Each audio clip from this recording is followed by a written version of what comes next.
శ్రీవారి గోపురం దగ్గర నుంచి నేరుగా నేను మన తిరుమల కొండపైన ఉన్న నామాల పార్క్ దగ్గరికి అయితే వెళ్ళాను. కొండకు వెళ్లే చాలా మంది భక్తులకు ఈ పార్క్ గురించి అయితే తెలీదు. ఈ పార్క్ అయితే చాలా సుందరంగా ఉంటుంది, చాలా బాగుంటుంది.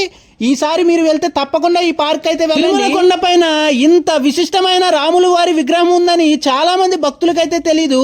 ఆ వెంకటేశ్వర స్వామి దర్శనంతో పాటుగా తిరుమలకు వెళ్లిన భక్తులకు, ఈ పార్క్ కు వచ్చిన వాళ్లకు ఆ కోదండరాముడి దర్శనం. పార్క్ మెయింటెనెన్స్ అయితే చాలా అంటే చాలా బాగుంది. చూస్తున్నారు కదా, చుట్టూ పూల మొక్కలు, అలాగే ముఖ్యంగా మనం చూసుకుంటే ఆ వెంకటేశ్వర స్వామి గోవింద నామాలు కూడా ఉన్నాయి.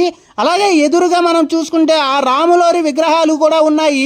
ముఖ్యంగా మనం చూసుకుంటే శ్రీరాముడు, లక్ష్మణుడు, అలాగే సీతమ్మ వారి విగ్రహం కూడా ఇక్కడికి పార్కుకి వచ్చే వాళ్ళ భక్తుల మనోభావాలను చాలా ఆహ్లాదకరంగా, చాలా ఆనందింపజేస్తున్నాయి.